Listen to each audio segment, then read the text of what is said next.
Welcome. In this video, we are going to learn Knock Subdomain Scanner, which is information gathering tool in Linux. Knock is another Python-based subdomain discovery tool, which is tested with Python 2.7.6 version.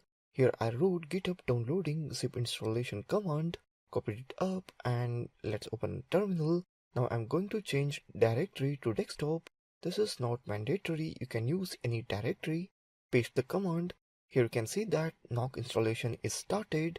You can see that successfully installed knockpy 4.0. Type knockpy space -h. Here you can see that basic syntax knockpy -h-v -w word list -r -c -g and domain.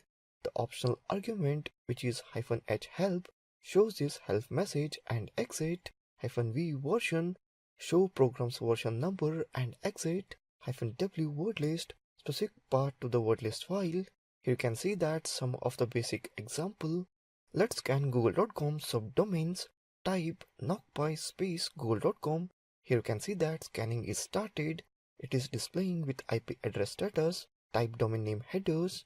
Here I will show you output exporting in JSON format. Stop the Google subdomain scan. Type Ctrl+C. Type knockpy space -j space facebook.com. Facebook subdomain scan is started here.